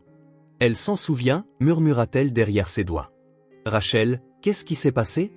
Demanda doucement Michael. Pourquoi l'avoir laissé comme ça? Pendant plusieurs secondes, Rachel garda le silence. Quand elle parla enfin, sa voix était lourde de douleur. Je perdais le contrôle, dit-elle en regardant ses mains tremblantes. J'ai des problèmes, dépression, anxiété, parfois pire. Je prenais des médicaments, mais on n'avait plus d'argent pour continuer. Quand on a perdu l'appartement, tout s'est écroulé. Elle fit une pause, inspirant profondément. On a dormi parfois dans des foyers, parfois dans la rue. J'ai essayé, je te jure que j'ai essayé de m'occuper d'elle, mais ça devenait plus difficile chaque jour. J'ai commencé à entendre des voix, j'étais confuse. Certains jours, je ne pouvais même pas me lever. Michael l'écouta attentivement, sans l'interrompre. Peu à peu, des bribes des récits d'Emily prenaient un sens plus profond. Cette nuit-là, j'ai fait une grosse crise. Quelque chose s'est brisé en moi. J'ai réalisé que je ne pouvais plus la garder en sécurité. C'était juste une question de temps avant qu'il n'arrive quelque chose de terrible. Rachel déglutit, retenant ses larmes. J'ai dû choisir, la garder avec moi en risquant sa sécurité, ou m'assurer que quelqu'un d'autre puisse s'occuper d'elle mieux que moi à ce moment-là. Et c'est ce que tu as fait, termina Michael. Rachel hocha la tête, incapable de parler durant un instant. J'ai pensé à appeler les services sociaux, mais j'avais peur. On avait déjà eu affaire à eux et c'était horrible. Emily aurait eu peur, on aurait peut-être été séparés pour toujours. Alors j'ai eu cette idée. J'attendais dans un beau quartier, en espérant qu'une bonne personne la trouve. Tu surveillais? Demanda Michael en se rappelant comment il avait trouvé Emily seule sous la pluie. De loin. Je me cachais, je regardais. Je t'ai vu t'arrêter, j'ai vu avec quelle douceur tu lui parlais. Tu avais l'air bien habillé, d'une bonne personne. Quand vous êtes monté dans le taxi, Sa voix se brisa. Je me suis effondré. Un silence pesant s'installa, chargé du poids de cette révélation. Ce n'était pas un abandon insouciant, mais un choix déchirant, fait par une mère désespérée. Rachel, je suis prêt à t'aider, affirma Michael d'un ton ferme. Pas seulement pour Emily, mais pour toi aussi. J'ai des ressources, je peux payer des soins médicaux, un logement, tout ce dont tu as besoin pour te remettre sur pied. Rachel le regarda avec méfiance. Pourquoi? Pourquoi tu te soucies de moi? Parce que j'ai rencontré ta fille, répondit-il simplement. Et parce que je sais qu'en dépit de tout, tu l'aimes. Émilie mérite de retrouver sa mère quand tu seras prête. Rachel observa son visage, cherchant d'éventuels signes de tromperie, n'en trouva aucun et demanda d'une voix tremblante. Comment ça pourrait se passer? D'abord, il te faut des soins médicaux. Je connais une clinique privée spécialisée dans ce genre de cas. Tu y resteras jusqu'à ce que tu sois stable. Après ça, on pourra parler d'un logement, d'un travail, et envisager une réunion progressive avec Émilie. Rachel ferma les yeux, comme si elle essayait d'imaginer cette possibilité. Si j'avais une seconde chance, murmura-t-elle, je jure que je ne la quitterai plus jamais. Plus jamais. Alors commençons cette nouvelle chance maintenant, répondit Michael en lui tendant la main. Après un instant d'hésitation, Rachel accepta la main qu'il lui offrait. Quand Michael rentra à l'appartement ce soir-là, il trouva Émilie encore éveillée, l'attendant anxieusement sur le canapé, serrant Monsieur Chocolate contre elle. Madame Martinez avait tenté de la coucher, mais Émilie avait insisté pour attendre Michael. « Tu as trouvé maman ?» demanda-t-elle aussitôt, les yeux grands ouverts, en quête de réponse. Avant de parler, Michael remercia la babysitter qui s'éclipsa discrètement. Il s'assit à côté d'Émilie sur le canapé. Comment expliquer une situation si complexe à une fillette de 4 ans? Oui, je l'ai trouvée, finit-il par dire, observant les yeux d'Émilie s'illuminer. Et elle a beaucoup parlé de toi. Elle va venir me voir? Demanda-t-elle avec espoir. Michael prit une profonde inspiration, choisissant ses mots avec soin. Émilie, tu te souviens quand on a parlé du fait que les adultes aussi pouvaient être malades, mais différemment? Ta maman est comme ça en ce moment. Elle a besoin d'une aide spéciale avant de pouvoir être avec toi de nouveau. Le visage d'Émilie se rembrunit d'inquiétude. Elle est vraiment malade? Elle est fatiguée et confuse. Le genre de maladie qu'elle a rend les pensées parfois difficiles. Mais maintenant, elle est dans un endroit où les médecins l'aident et elle ira mieux avec le temps. Émilie réfléchit, fronçant les sourcils. Elle m'a laissé parce qu'elle était malade? La question directe surprit Michael, mais il avait promis de ne pas mentir. Oui. Elle m'a dit que ça devenait de plus en plus dur de s'occuper de toi. Elle avait peur de ne plus pouvoir te protéger. Michael prit les petites mains d'Émilie dans les siennes. Ta maman t'aime énormément, Émilie. Elle t'aime tellement qu'elle a fait la chose la plus difficile pour une mère, renoncer à être avec toi pour que tu sois en sécurité. C'est une preuve d'amour immense. Les yeux d'Émilie s'embuèrent. Elle ne voulait plus de moi? Non, pas du tout, répondit Michael en la serrant contre lui. Elle voulait tellement que tu sois bien qu'elle a choisi l'option la plus douloureuse pour te protéger. Voilà à quel point elle t'aime. Émilie resta silencieuse un moment, puis demanda d'une petite voix. Elle va guérir? Ça prendra du temps, mais oui, elle va guérir. Et tu sais quoi? Elle m'a demandé de te dire que, si elle pouvait revenir en arrière, elle ne t'aurait jamais laissé cette nuit-là. Qu'une fois guérie, elle ne te quittera plus. Émilie essuya une larme du revers de sa manche de pyjama. On pourra aller la voir bientôt? D'abord, les médecins doivent l'aider à aller un peu mieux. Mais en attendant, on peut lui faire des dessins, lui envoyer des messages, tout ce qui pourrait l'aider à se sentir mieux. Émilie hocha la tête avec détermination, comme si on lui confiait une mission importante. Je vais faire le plus beau dessin du monde. Michael sourit, repoussant une mèche de ses cheveux. Je suis sûr qu'elle va l'adorer. Émilie se blottit contre lui, semblant plus légère maintenant qu'elle savait que sa mère avait été retrouvée. Après quelques minutes de silence, elle leva les yeux vers Michael. « Michael ?» demanda-t-elle presque à voix basse. « Oui? C'est pour toujours maintenant? Maman va guérir et on sera ensemble pour toujours ?» La question, pleine d'espoir innocent, toucha profondément Michael. Il voulut lui promettre que oui, que tout irait bien, mais il avait appris à être honnête avec elle. « Je ne peux pas te promettre que tout sera parfait pour toujours, Émilie. Mais je peux te promettre ceci, tu auras toujours un endroit où tu te sentiras en sécurité. Il y aura toujours quelqu'un qui t'aime et prend soin de toi, ta maman quand elle sera guérie, ou moi, ou nous deux ensemble, d'une manière ou d'une autre. » Émilie sembla considérer sa réponse, puis un léger sourire apparut sur son visage. « Toi, moi et maman, tous ensemble, comme une famille. » Michael sentit une chaleur l'envahir. « Oui, comme une famille. » Émilie bâilla, épuisée par toutes les émotions de la journée. « Il est temps d'aller te coucher, » dit doucement Michael en la soulevant du canapé. « Tu me promets de me parler encore de maman demain? » murmura-t-elle déjà à moitié endormie. « Je te le promets. Et peut-être que, dans quelques jours, on pourra lui apporter ton dessin. » Dans la chambre d'Emily, Michael l'aborda avec précaution, arrangeant la couette autour d'elle et plaçant Monsieur Chocolate à ses côtés. Il resta un moment assis au bord du lit, la regardant lutter pour garder les yeux ouverts. « Tu sais ce que ta maman m'a dit d'autre » fit-il en caressant ses boucles sur l'oreiller. « Que tu étais la chose la plus importante au monde pour elle. Tout ce qu'elle veut, c'est que tu sois heureuse. » Un léger sourire apparut sur le visage endormi d'Emily. « Elle est importante pour moi aussi, chuchota-t-elle avant de sombrer dans le sommeil. » Michael resta là un instant, contemplant son visage paisible. La journée avait été pleine d'émotions. Retrouver Rachel dans cet état, entendre son récit déchirant, l'admission à la clinique. Mais malgré tout, il y avait un espoir. Un chemin difficile à venir, certes, mais un chemin qui pouvait mener à quelque chose de meilleur pour eux tous. Il se leva avec précaution pour ne pas la réveiller et alla à la fenêtre, observant les lumières de la ville. Quelque part là-dehors, dans une chambre d'hôpital, Rachel entamait son parcours vers la guérison. Un parcours qui, s'il réussissait, réunirait une mère et sa fille. Quant à lui, Michael ignorait quel serait son rôle une fois tout cela terminé, mais il savait une chose, sa vie ne serait plus jamais la même après Emily, et maintenant Rachel. Cette famille qu'Emily imaginait, eux trois ensemble, semblait lointaine, presque impossible. Mais qui sait ? Dans un monde où une petite fille abandonnée sous la pluie pouvait transformer la vie d'un homme solitaire, peut-être qu'autre miracle était possible aussi.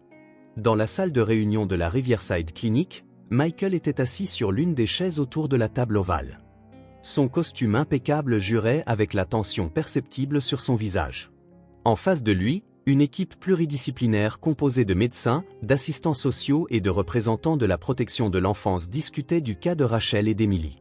Après 2 semaines d'hospitalisation, nous pouvons confirmer que Rachel Thompson est atteinte de bipolarité avec épisode psychotique, expliqua le docteur Martinez, le psychiatre en charge du dossier. La bonne nouvelle, c'est qu'elle réagit bien à la première phase de traitement médicamenteux et participe activement à la thérapie. Et en ce qui concerne sa capacité à reprendre la garde d'Emily ? Interrogea la représentante des services sociaux, une femme d'âge moyen aux lunettes à monture rouge. La docteure consulta ses notes avant de répondre. Rachel aura besoin d'au moins 4 mois de traitement intensif avant que nous envisagions qu'elle soit suffisamment stable pour s'occuper d'un enfant sans surveillance. Après cette période, nous recommanderons une transition progressive avec des visites supervisées de plus en plus longues et fréquentes, au fur et à mesure de ses progrès. Michael écoutait attentivement, prenant des notes. Les 2 dernières semaines avaient été intenses, partagées entre son travail, les soins d'Emily et les visites à Rachel à la clinique. Malgré l'épuisement, il se sentait poussé à continuer, surtout après avoir vu les premiers signes d'amélioration de Rachel. Monsieur Foster, lança l'assistant social en s'adressant à lui, nous devons discuter du statut légal de la garde d'Emily. Même si vous lui offrez un foyer stable, il n'y a pas de document officiel vous autorisant à la garder auprès de vous. Michael se redressa, parlant avec conviction. Je suis au courant. J'ai parlé à mes avocats, et nous sommes prêts à demander la tutelle temporaire d'Emily, le temps que Rachel se rétablisse. Je n'ai aucune intention de séparer définitivement une mère et sa fille. Mon seul but est d'assurer la stabilité d'Emily pendant cette période de transition et de soutenir la convalescence de Rachel. Et Rachel est d'accord avec cet arrangement ? Demanda un autre membre de l'équipe. Oui. Nous en avons beaucoup discuté. Elle comprend qu'elle n'est pas en mesure de s'occuper d'Emily pour l'instant, mais elle veut être présente dans la vie de sa fille dès que l'équipe médicale le jugera possible. La réunion se poursuivit pendant encore 1 heure, abordant les détails du plan de traitement, les exigences légales et la mise en place d'un calendrier pour les visites supervisées. Finalement, un plan complet fut établi. Michael obtiendrait la garde temporaire d'Emily pendant 6 mois, période durant laquelle Rachel poursuivrait son traitement. Les visites supervisées commenceraient après le 1er mois, si l'équipe médicale donnait son accord.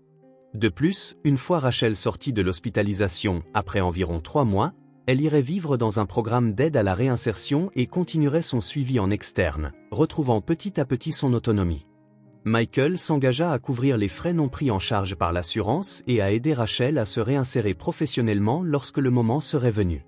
Avant de partir, Michael demanda un moment en privé au docteur Martinez. « Comment va-t-elle, vraiment ?» demanda-t-il, maintenant que la formalité de la réunion était passée. La docteure esquissa un léger sourire. Mieux que prévu à ce stade. Le plus grand défi pour Rachel n'est pas seulement sa condition psychiatrique, mais des années de négligence de sa santé, de vie instable et de traumatismes accumulés. Cependant, Elle a une motivation que peu de patients ont. Emily, compléta Michael. Exactement. Vouloir retrouver sa fille est un moteur puissant. J'ai rarement vu quelqu'un suivre aussi scrupuleusement un traitement et participer à toutes les séances de thérapie. Michael ressentit à la fois du soulagement et de l'inquiétude. Pourra-t-elle redevenir mère? Avec un traitement adapté et un soutien continu, oui. Mais ce sera un processus, pas un événement ponctuel. Rachel aura besoin d'un suivi pendant des années, pas seulement quelques mois. Ces mots restèrent gravés dans l'esprit de Michael pendant qu'il reprenait le chemin de la maison.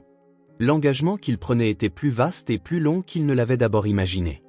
Il ne s'agissait pas seulement d'aider une femme à se rétablir pour qu'elle récupère sa fille, il s'agissait de reconstruire des vies et peut-être de créer une nouvelle forme de famille.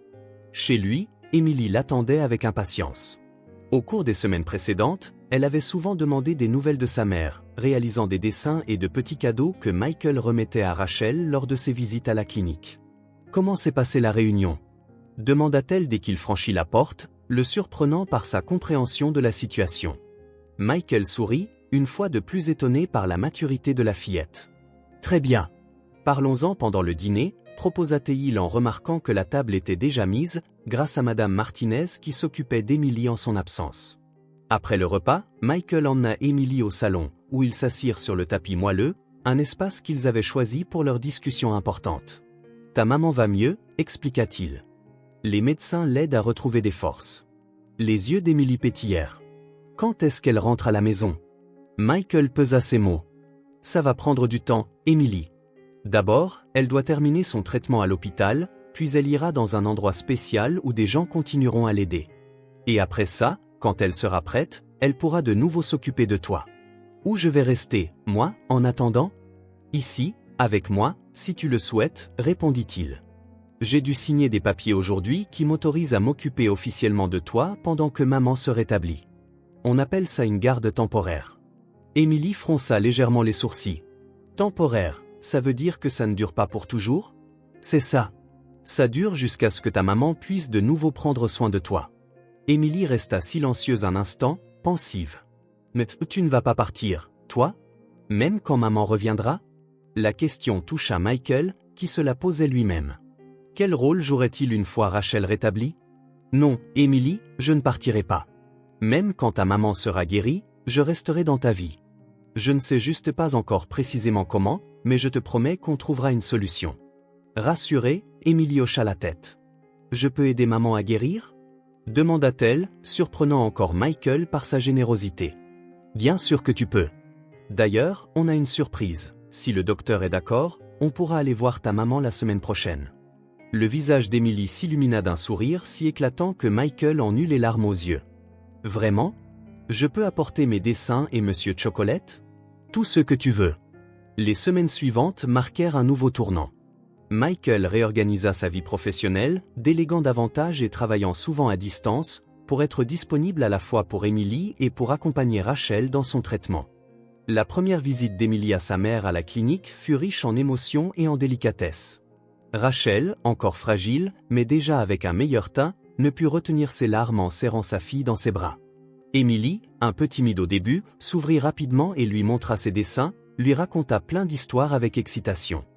Michael observait à une courte distance, leur laissant de l'espace, mais prêt à intervenir si besoin. Elle grandit tellement, commenta Rachel après qu'un aide-soignant eut emmené Emily voir le jardin de la clinique. Elle a pris presque 2 cm depuis que je l'ai trouvée, répondit Michael. Et elle se débrouille très bien à l'école maternelle. Rachel sourit faiblement, mais une inquiétude perçait dans son regard. J'ai peur de ne plus la reconnaître quand je sortirai d'ici. Ça n'arrivera pas. On fait des vidéos, on prend des photos, on écrit un journal pour toi. Et maintenant, vous allez vous voir régulièrement. Elle hocha la tête, reconnaissante. Michael, je sais que je te l'ai déjà dit, mais merci encore. Ce que tu fais, personne ne l'avait jamais fait pour moi. Pas la peine de me remercier. Emily a apporté dans ma vie quelque chose dont j'ignorais avoir besoin. Et vous voir ensemble aujourd'hui ne fait que confirmer que c'était la bonne chose à faire. Au fil des semaines, Michael prépara la suite. Grâce à ses contacts dans le milieu des affaires, il décrocha une promesse d'embauche pour Rachel dans l'administration d'une association à but non lucratif venant en aide aux mères célibataires. Le poste serait disponible dès qu'elle serait prête, avec des horaires flexibles et un environnement compréhensif. Pendant ce temps, les visites d'Emily à la clinique devinrent une routine hebdomadaire. Elle attendait avec impatience le dimanche, où elle pouvait passer 2 heures avec sa mère. Michael profitait de ces visites pour parler avec l'équipe médicale, suivre les progrès de Rachel et organiser la suite. Au bout d'environ 2 mois et demi, Rachel fut autorisée à passer à l'étape suivante, un logement assisté. L'appartement, situé dans un établissement spécialisé en réinsertion, était modeste mais accueillant, avec une petite pièce supplémentaire qui pourrait devenir celle d'Emily. C'est parfait, s'émerveilla Rachel lorsque Michael l'aida à emménager. Je n'arrive pas à croire que j'ai de nouveau un endroit à moi. Et ce n'est que le début, répondit-il en posant une plante en pot près de la fenêtre. Un cadeau d'Emily. Dans quelques semaines, tu commenceras ton travail à mi-temps, et petit à petit, tout va se remettre en place.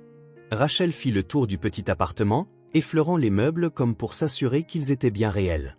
Parfois, j'ai peur de me réveiller et de réaliser que ce n'est qu'un rêve, que je suis encore à la rue, sans Emily, sans espoir. Michael s'arrêta pour la regarder sérieusement. Ce n'est pas un rêve, Rachel. C'est la réalité. Oui, il y aura des jours difficiles, des jours où la médication te semblera trop lourde, où la thérapie sera épuisante, où tu douteras de toi. Mais tu ne seras pas seul pour affronter ces jours-là. Tu as toute une équipe derrière toi, et tu as Emily qui t'attend. Les larmes montèrent aux yeux de Rachel, mais on y voyait aussi de la détermination. Je ne gâcherai pas cette chance. Je le promets. Et elle tint parole. Dans les semaines suivantes, Rachel suivit son plan de traitement à la lettre, participant à chaque session de thérapie, prenant ses médicaments à heure fixe et reconstruisant peu à peu sa confiance en elle. Lorsque vint enfin le jour de commencer son travail à temps partiel à l'association, elle était nerveuse mais prête. Emily, comprenant l'importance de ce moment, lui prépara une carte spéciale avec des lettres colorées et maladroites. « Bonne chance maman, tu peux le faire ». Ce premier jour de travail fut un succès relatif. Rachel rentra épuisée, mais avec une lueur dans le regard, celle de quelqu'un qui avait retrouvé un sens à sa vie. Ses nouveaux collègues l'avaient bien accueillie, et ses responsabilités, bien que simples au départ, lui redonnaient peu à peu un sentiment d'utilité. La semaine de travail connut des hauts et des bas. Un jour, son anxiété faillit l'empêcher de sortir de chez elle, mais avec le soutien de son thérapeute et un appel rassurant de Michael, elle surmonta l'épreuve. À la fin de cette première semaine, la fondation organisa une petite cérémonie de bienvenue pour les nouveaux employés. Michael et Emily étaient des invités spéciaux. La fillette, vêtue de sa plus belle robe, tenait la main de Michael en entrant dans le bâtiment. Rachel les attendait à l'accueil, vêtue de nouveaux vêtements et arborant une coiffure simple qui mettait en valeur ses boucles naturelles, les mêmes que celles d'Emily. « Vous êtes venu » dit-elle, un sourire nerveux sur les lèvres. « Bien sûr que oui » répondit Michael. « C'est un jour important. » Pendant la brève cérémonie, chaque nouvel employé reçut un certificat symbolique et un pins portant le logo de l'organisation. Quand le nom de Rachel fut appelé, Emily serra fort la main de Michael, tout excitée. Rachel monta sur la petite estrade, reçut son certificat, en rejoignant sa place, fut accueillie par un câlin de sa fille. « Je suis tellement fière de toi, maman » dit la fillette, répétant sans doute une phrase qu'elle avait entendue de la bouche de Michael. Rachel s'agenouilla pour la serrer dans ses bras, leur regard se croisant alors avec celui de Michael par-dessus les boucles d'Emily. On y lisait de la gratitude, mais aussi quelque chose de plus profond, un lien qui dépassait les circonstances les ayant réunis. Après la cérémonie, ils allèrent fêter ça dans une petite glacière voisine. Emily, assise entre Rachel et Michael, raconta avec enthousiasme sa semaine d'école tout en barbouillant son visage de glace au chocolat. « Je crois qu'on a une future artiste », plaisanta Rachel en montrant à Michael l'un des derniers dessins d'Emily. « Aucun doute », confirma Michael. Sa maîtresse dit qu'elle a un talent particulier pour les couleurs et la composition. Ses mots, pas les miens. Rachel sourit, un sourire qui atteignait ses yeux pour la première fois depuis que Michael l'avait rencontrée. Merci de remarquer ces détails, de la connaître aussi bien. Emily, qui ne prêtait pas attention à leur conversation, était occupée à racler le fond de sa coupe de glace. Une fois terminée, elle leva les yeux vers eux, le visage tout chocolat. « On peut refaire ça la semaine prochaine ?» demanda-t-elle, les yeux brillants d'espoir. Michael et Rachel échangèrent un regard. « Je pense qu'on peut essayer d'en faire un rituel du vendredi » suggéra Michael. « Qu'en dis-tu, Rachel ?»« J'adorais » répondit-elle. Elle hésita un instant. « Si ça ne te dérange pas, bien sûr. »« Pas le moins du monde. » Emily adore les glaces du vendredi. « Pas vrai ?» La petite hocha la tête avec vigueur, un sourire révélant le trou laissé par une dent de lait récemment perdue. En cet instant, assis dans cette modeste boutique de glace, il ressemblait presque à une famille ordinaire. Pas une famille traditionnelle, certes, mais un groupe réuni par des circonstances extraordinaires et uni par l'amour sincère pour une fillette de 4 ans. Sur le chemin du retour, Émilie montra des signes de fatigue. Ses yeux se fermaient dans son siège auto à l'arrière. En quelques minutes, elle s'endormit profondément.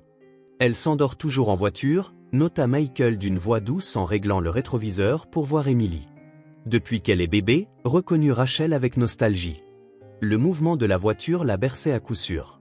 Un silence confortable s'installa alors qu'il conduisait.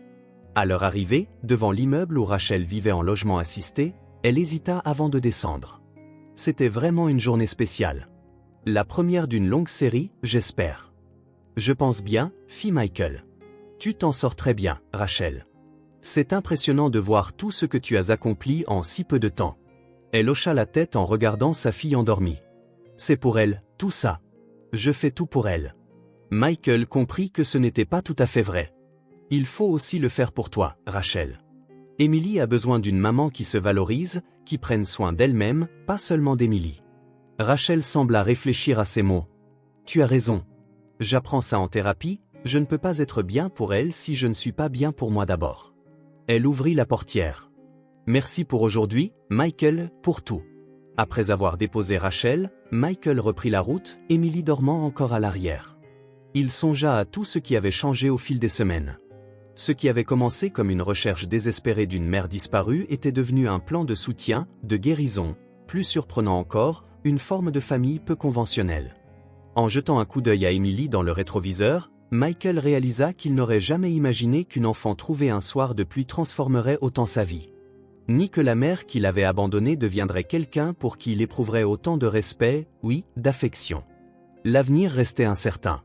Le chemin vers le rétablissement de Rachel serait encore long et jalonné d'obstacles.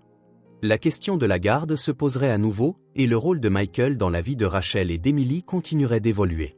Mais à cet instant, en conduisant dans la nuit avec Émilie endormie, Michael éprouvait une certitude nouvelle. Quels que soient les défis à venir, ils les affronteraient ensemble.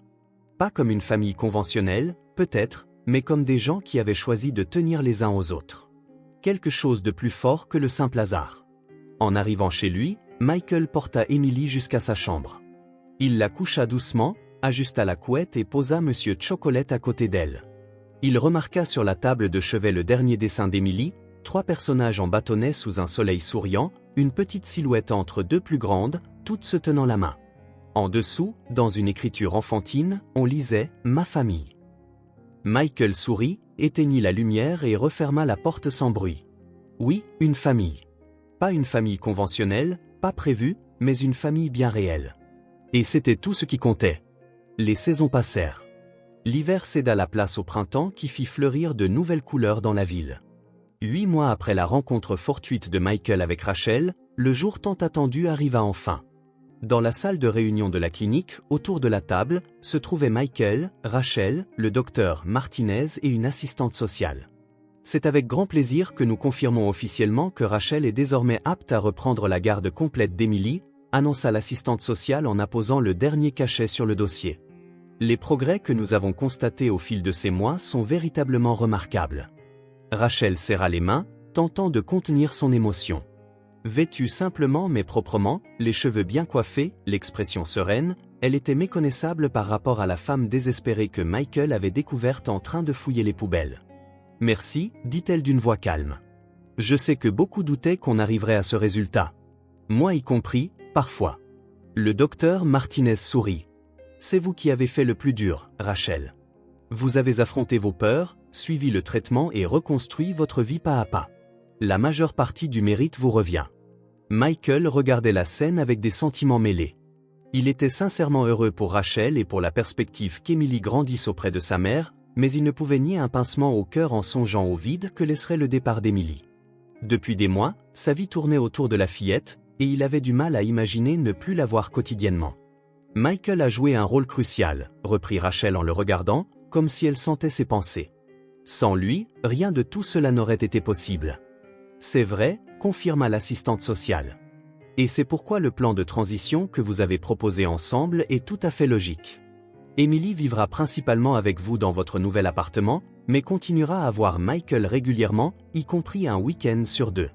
Cette proposition, c'était Rachel qui l'avait faite. Au lieu d'une rupture brutale, elle souhaitait une transition qui permette à Emily de conserver son lien avec Michael, reconnaissant l'importance du rôle qu'il avait joué dans la vie de sa fille.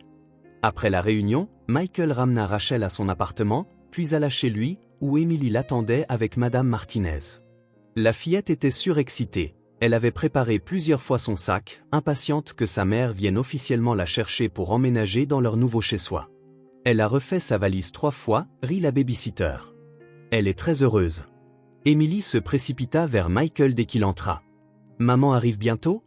demanda-t-elle, les yeux brillants d'impatience. « Dans pas longtemps » répondit-il en s'accroupissant à sa hauteur. Elle est allée acheter des fleurs pour fêter ce grand jour. La fillette sourit, dévoilant les nouvelles dents qui avaient repoussé depuis leur première rencontre. « Michael, tu vas venir nous voir, hein ? » ?»« Bien sûr. Tu vivras avec ta maman, mais tu viendras passer certains week-ends avec moi, et je pourrai venir vous rendre visite quand je voudrai. Ce n'est pas un adieu, c'est juste une nouvelle façon d'être ensemble. » Emily sembla réfléchir, puis hocha la tête. Comme quand maman était à l'hôpital, mais qu'on la voyait quand même. « Exactement, » confirma Michael, une fois de plus impressionné par sa compréhension. La sonnette retentit, Rachel était là. Emily courut ouvrir la porte tandis que Michael se levait, prenant une profonde inspiration pour contrôler ses propres émotions. Même après tous ces préparatifs, ce moment restait chargé. Rachel entra, tenant un petit bouquet de fleurs multicolores. Elle portait une robe simple, qui soulignait son teint désormais plus éclatant, et affichait une posture assurée. Elle n'avait plus rien à voir avec la femme que Michael avait rencontrée dans la rue. « J'ai quelque chose pour toi » dit-elle en tendant le bouquet à Emily. « Pour fêter notre nouveau départ. » Emily prit les fleurs avec précaution, puis les posa sur la table pour enlacer sa mère. Rachel la serra fort, fermant les yeux comme si elle voulait graver dans sa mémoire ce moment précis. Quand elles se séparèrent, Rachel s'agenouilla devant Emily en lui tenant les mains. « Emily, je sais qu'on en a déjà parlé, mais je veux te le redire les yeux dans les yeux. Je suis désolé de t'avoir laissé cette nuit pluvieuse. Ça a été le choix le plus dur de ma vie, et j'ai eu le cœur brisé en partant. J'étais malade et j'avais peur de ne plus pouvoir te protéger. » Emily écoutait, les yeux rivés sur ceux de sa mère.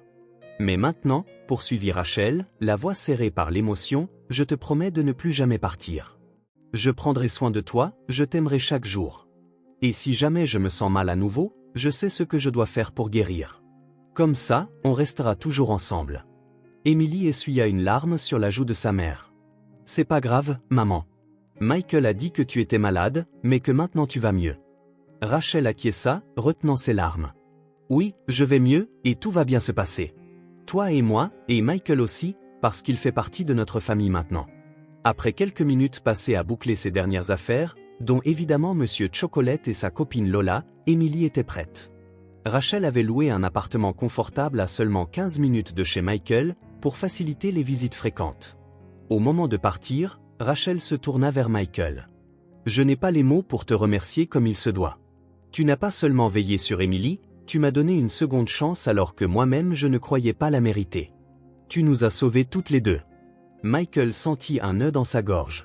« Vous m'avez sauvé aussi, d'une certaine façon, » répondit-il. « Avant Emily, j'avais une maison, pas un foyer, de l'argent, mais pas de raison de vivre. » Rachel l'étreignit alors, un geste qui exprimait une gratitude au-delà des mots.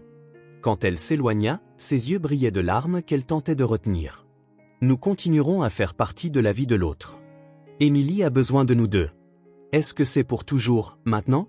demanda Emily, d'une voix timide, en les regardant l'un et l'autre. « On va être une famille pour toujours ?» Rachel souleva sa fille dans ses bras, avec une force qu'elle n'avait pas eue depuis longtemps. « Oui, mon amour, » répondit-elle en pleurant enfin à chaudes larmes, « maintenant, c'est pour toujours. » Michael s'approcha et les enlaça toutes les deux. Ce n'était pas seulement la fin d'un chemin difficile, mais le début d'une nouvelle vie pour tous les trois, une famille née non pas du sang ou de la tradition, mais des tempêtes de la vie qui les avaient unis d'une manière que personne n'aurait pu prévoir. En regardant la voiture de Rachel s'éloigner, Emily lui faisant de grands signes depuis la vitre arrière, Michael ressentit une paix qu'il n'avait jamais connue. L'appartement serait vide ce soir, mais son cœur, lui, était plus rempli que jamais.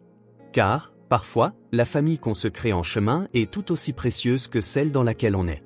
Et parfois, dans les nuits les plus sombres et les plus pluvieuses, on trouve la lumière qui illuminera le reste de nos jours, pour toujours.